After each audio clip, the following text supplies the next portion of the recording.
बेलापुर गांव में आत्माराम और उसकी पत्नी गायत्री रहते थे। गायत्री चाय की बड़ी ही शौकीन थी। जैसे ही बारिश का मौसम आता तब तो वो बस हर वक्त चाय की रट लगाती रहती। उसका पति आत्माराम मेहनत मजदूरी करके कुछ पैसे कमाता था। गायत्री घर संभालती थी, लेकिन वो चाय की इतनी शौकीन थी कि घर में राशन हो ना हो, लेकिन चाय बनाने का हर सामान हर पल उसके घर में रहता। उसके पति को जब भी मजदूरी मिलती तो वो उसमें से राशन के साथ साथ अपनी चाय पत्ती और चीनी एडवांस में लाकर रख लेती।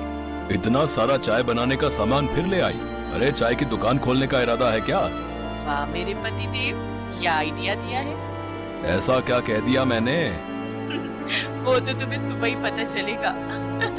गायत्री के पास एक पुराना टेबल था। अगले दिन सुबह उसने उस टेबल पर चाय की दुकान लगाने का फैसला किया। वो अपने उस टेबल को घर के बाहर ले आई और उस पर चाय बनाने का सामान रख दिया। मानसून का समय था, जिससे मौसम काफी सुहाना हो रखा था। चाय ले लो, सिर्फ 5 रुपए में चाय।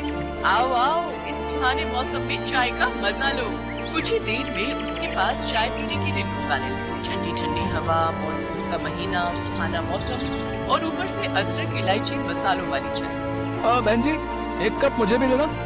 ऐसे ही देखते सुबह से दोपहर हो गई। आत्माराम गुस्से में बड़बड़ाता हुआ बाहर आया। सारा दिन बस लोगों को चाय ही पिलाती रहोगी या घर में खाना भी बनाओगी? हाँ तो कौन सी आफत आ रही है? दिख नहीं रहा बीवी बिजनेस कर रही है, खुद ही जाकर बना लो। लेकिन मेरी माँ, बनाओ किसमें? चूल्हा तो तुम हथिया कर बैठी हो। अरे हाँ, मैं तो भूल ही गई थी। अच्छा, आज मेरा काम का पहला दिन है, परेशान मत करो। खाना अब सीधा रात को ही खाना, तब तक इस चाय से ही काम चलाओ। एक कप चाय पियो। नहीं पीनी है तुम्हारी चाय। हे भगवान, मैं क्या करूं इस औरत का। काश की कोई चाय देने वाला पेड़ होता जो सारा दिन बस चाय ही देता रहता। शाम को जब ग्राहक आने बंद हो गए तो गायत्री ने चूल्हा अंदर ले जाकर रख दिया और उसमें खाना बनाने लगी। साथ ही उसने चाय के पतीले में बची हुई थोड़ी सी चाय को अपने घर के आंगन में लगे पेड़ की जड़ों में डाल दिया। सुबह जब गायत्री आंगन में झाड़ू लगा रही थी तो उसकी नजर उस पेड़ पर गई। अरे, एक रात में इस पेड़ पर इतने फल कैसे लग गए? कल रात तक तो इसमें कुछ भी नहीं था। तभी वहाँ आत्माराम भी आ गया। हाँ, इसमें तो बहुत सारे फल लगे हैं। चलो एक तोड़ कर देखते हैं। आत्माराम ने फल तोड़ा तो उस फल में से चाय निकली। इस फल में चाय? भला ये कैसे हो सकता है? हाँ, चाय, क्योंकि मैं एक जादुई पेड़ हूँ। कल तुमने मेरी जड़ में चाय डाली थी, इसलिए अब तुम्हें हर रोज चाय मिलेगी।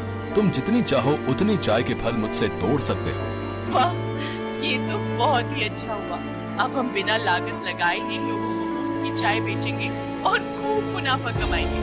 अच्छा सुनिए जी, ग्राहक आते ही होंगे, तुम जल्दी से इन फलों से चाय निकाल कर केटल में डालो ताकि मैं उन्हें बेच सकूं। उन्होंने जल्दी से केटल में चाय भरी और फिर गायत्री उसे अपने टेबल लगाकर बेचने लगी। गायत्री बहन, आज तुम चाय चूल्हे पे नहीं बना रही? इस केटल में तो ठंडी होगी ना?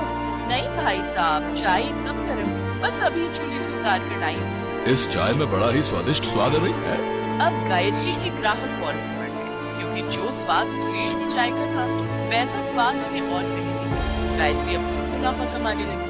वो हर रोज सुबह फल तोड़ती और उसमें से चाय निकाल कर लोगों को बेचती। एक रोज ऐसे ही रात को बहुत तेज आंधी तूफान चलने लगे और जोरों की बारिश हुई, जिसमें कि उस पेड़ पर लगे सभी फल टूट कर नीचे गिरे। ये देख गायत्री बहुत परेशान हो गई और रोते हुए भगवान से प्रार्थना करने लगी। हे भगवान, ये क्या, सारे फल तो नीचे गिर गए। अब मैं अपने ग्राहकों को मुफ्त की चाय कैसे बेचूंगी? सोचा था हमारे अच्छे दिन आएंगे, अब हम कुछ बचत कर पाएंगे, लेकिन लगता है हमें फिर से दिहाड़ी मजदूरी करके जीवन काटना होगा।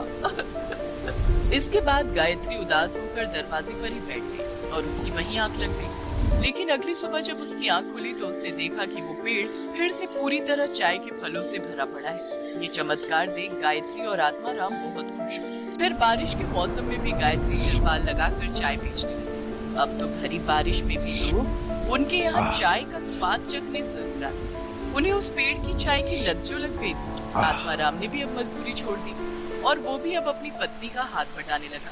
उन्हें अब बिना लागत के चाय बेचकर खूब मुनाफा होने लगा और अब उनकी गरीबी के दिन दूर होते गए।